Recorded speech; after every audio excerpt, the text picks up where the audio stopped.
Hi. My name is Leevie and I'm 26 years old. When I was 8 years old, there was a horrible fire in our apartment. Thankfully no one lost their life, but my baby sister at the time, Cheney, went missing.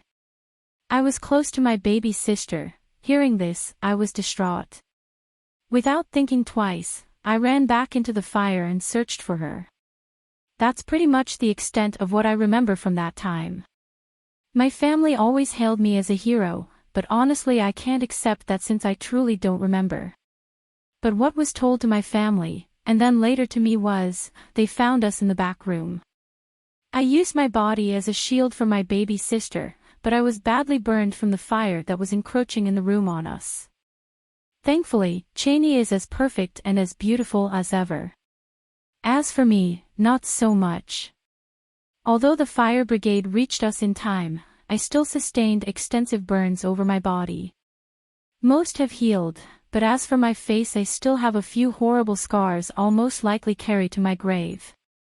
I would be lying if I said this didn't take its toll on my self-esteem when growing up, but now I can honestly say I'm more comfortable in my skin, quite literally, no pun intended. Cheney is a blessing in our lives. She's smart, loving, and one of my biggest advocates. So when I was at my weakest point for being bullied in school, she was my champion. I owe a lot to her to this day. So if I had to do it all over again, would I do the same? The answer is, absolutely. My baby sister is a beautiful soul who got a second chance in life. And all I ended up with was a few battle scars that proves that she was worth it.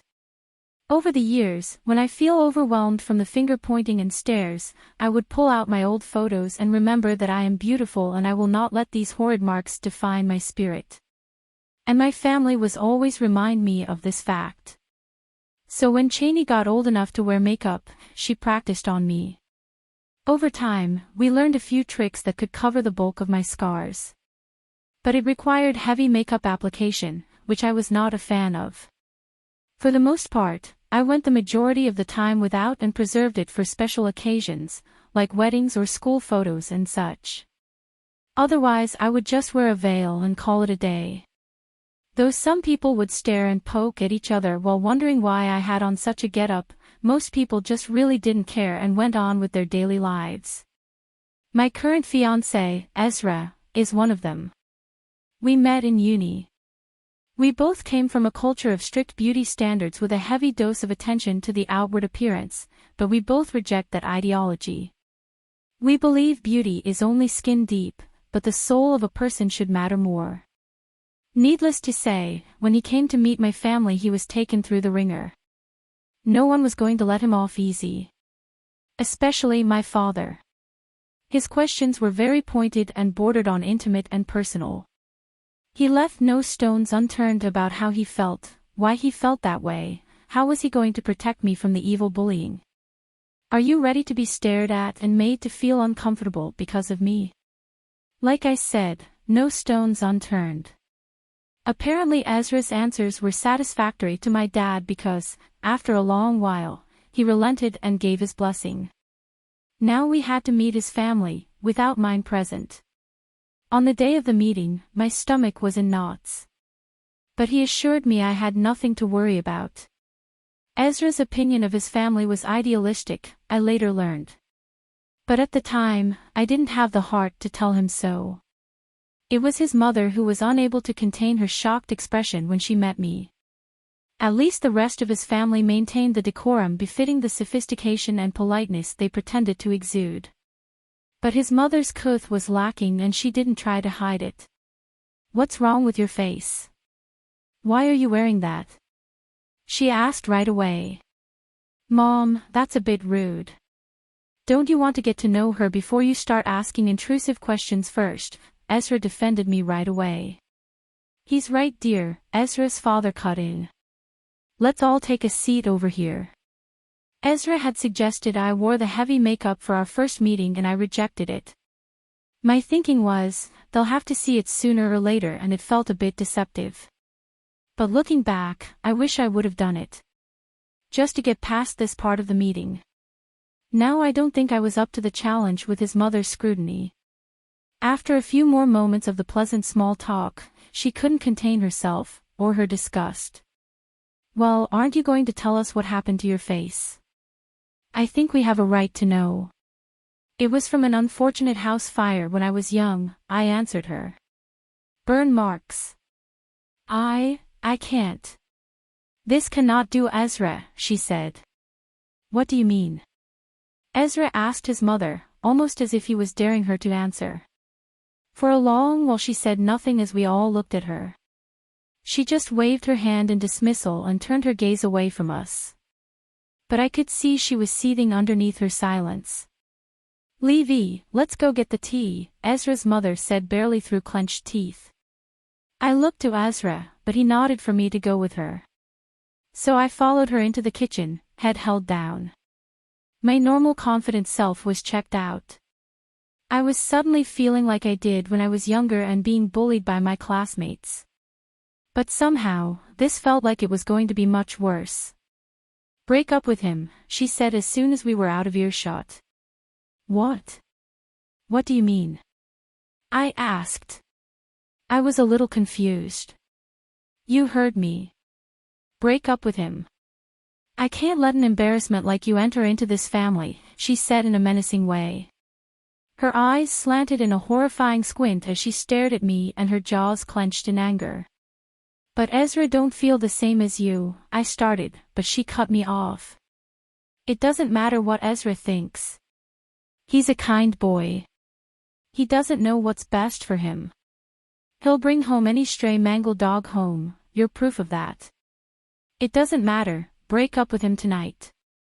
I cannot allow him to have such an ugly wife. Ugly? I said. I was nearly brought to tears. Listen.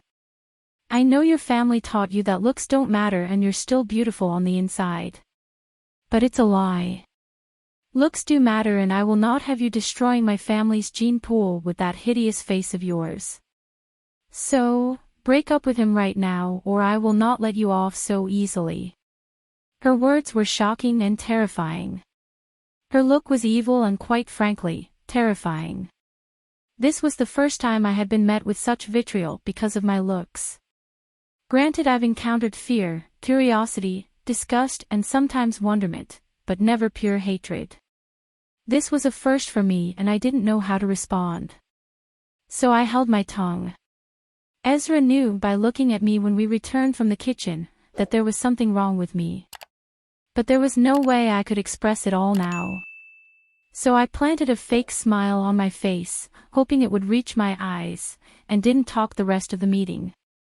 I didn't mention to him what his mother said. I needed time to think on how to address it. Was I making him suffer ridicule because of me? Was I being selfish by wanting to share this evil curse with him, someone I say I love? Should I break up with him? These questions plagued me for over a week. And Ezra could tell, so he asked me outright. What did my mother say to you? Why are you so distant from me? He asked one night. What makes you think it has anything to do with your mother? I asked. Because you've been like this since we met with my parents. I know her. What did she say? I took out the evil bits and explained as best I could. Maybe she has a point. I know you think you may be up for it, but it can be really uncomfortable at times, I concluded. You're silly if you think I'll let you break up with me for such a flimsy reason, he said. I know most people only care about looks, but I thought you knew me better. I'm not that person. I love the person you are inside here, he touched my heart. This made me start to well up. I loved him and all I wanted was for him to be happy. Even if that meant I had to give up on him. I promised your father I wouldn't let anyone bully you, that includes my own family. Don't think about it again. I'll handle it, he said, then kissed me on the forehead and pulled me into his warm embrace. A few days later. You witch. I looked down at the phone. It was Ezra's mother calling me. I didn't know how she got my number. What? Who is this? I pretended not to know. You know who this is. What did you say to my son to make him want to cut all contact with me? I told you to break it off. Instead, you're putting a wedge between me and my son. And now my husband is angry with me and taking your side. She was yelling in the phone so loudly I had to pull it away from my ears. Why should I break it off with him? I asked. Because, like I said, you're ugly and I can't have you giving me ugly grandkids. Don't you use the eyes God gave you? Can't you see? We're beautiful and take pride in it. My son is too handsome to be stuck with someone as deformed as you. Now, break it off with him or I promise you I'll make your life a living hell. Thank goodness we weren't using the old phones or she'd definitely break my eardrums from slamming the phone down.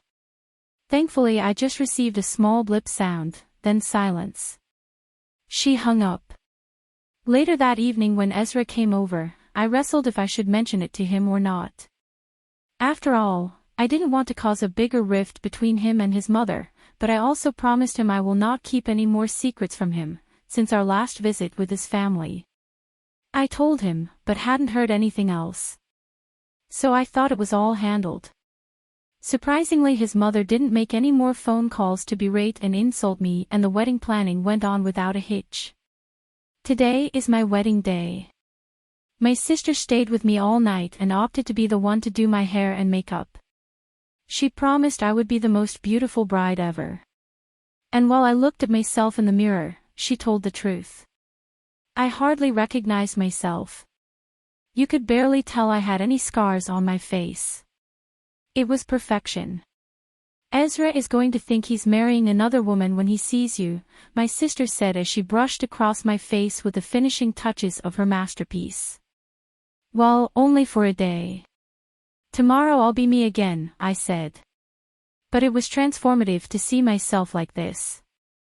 In a way I missed my former face, but I tried not to think too much about it so I wouldn't start feeling down and depressed. This was my wedding day and I wanted to be happy. Cheney kept hugging me and smiling. You are so beautiful. I know I never said this to you before. I mean, it was always understood. But, thank you. Thank you for loving me enough to go back and saving me. You are the best, most beautiful big sister anyone could ever have. After the emotional speech from my baby sister and the hugging and crying, she had to retouch my makeup. We both laughed while telling each other to stop it before we started crying again and I would have to go out with my other face. I'm on guard, Cheney said and gave me a salute as she left the room. Soon after my father came inside to take me down the aisle to my husband. I know this is the part where I'm supposed to tell you our wedding went on without a hitch, everyone ate and drank and was merry, and we lived happily ever after. But that's not what happened at all. To be honest, it was all a blur. What I do recall was watching my baby sister jump up from her chair and race towards the stage where my father and I were walking to a smiling Ezra. Then Ezra's look of horror as he raced towards me and my father. I remember thinking. That's not how we rehearsed it. You're supposed to wait for me at the end and my father was supposed to give my hand over to you. It was so confusing to watch. Cheney jumped on the stage between me and Ezra and held her arms out in a stop pose. That's when I saw it. My soon-to-be mother-in-law was making her way on the stage with a pail in her hands, water sloshing everywhere. Then without a word, she nearly drowned Cheney when she dumped the water on her, narrowly missing me and my father. I was the target. Cheney was my shield. Cheney was dripping wet, her makeup and hair ruined, not to mention her beautiful dress. But she just wiped her hands across her face and slapped Ezra's mother so hard she nearly fell from the stage. You evil demon! How dare you! Guards, get her out of here, Cheney yelled. Everyone was shocked. Their eyes and mouths opened wide in horror and some in amusement. My mother-in-law began bellowing at the top of her lungs as she was being dragged out. You ugly witch! How dare you marry my beautiful boy? Get off of me, she said as she was being forcibly dragged out of the venue by the security guards. I hate you. I don't want ugly grandchildren. Ezra. Listen to your mother. You can't marry her. This is where I should have been embarrassed. But I wasn't. Ezra was panting and out of breath when he reached me and my dad. He held his hand out and looked to my father. He looked at me, then to Ezra. There must have been some sort of silent man talk because my father nodded and placed my hand in Ezra's and we walked the rest of the way down the aisle together. Then everyone ate, drank, and was merry. As for my mother-in-law, her life became a living hell after that incident. My father-in-law kicked her out of the house soon after our ceremony and forbade her to return. Essentially, she became homeless overnight. The family was so mortified by her behavior no one would take her in. She was an embarrassment and none of them wanted to be associated with her. My father-in-law ordered her to work in the burn unit at hospital for a while, then he'd decide if he would ever take her back or not. It was up to her if she wanted to obey or not. But for now, he wanted them to go their separate ways until he cooled off and thought about it more. Ezra cut his mother off like he warned her he would do, if she pulled another stunt to try to humiliate me. And before we left for our honeymoon, I got a visit from Cheney. We hugged and cried. Now I know what you meant when you said you were on guard. Thank you so much for protecting me. I was so happy I didn't even know what was happening until it was already too late. You saved me, I said. I'll never be able to pay you back for what you've done for me. No matter what comes, I'll be your shield from now on, Cheney promised before leaving. Ezra and I. Well, we now have our happily ever after. Thanks for listening to my story. Come back for more stories and help our channel grow. Bye.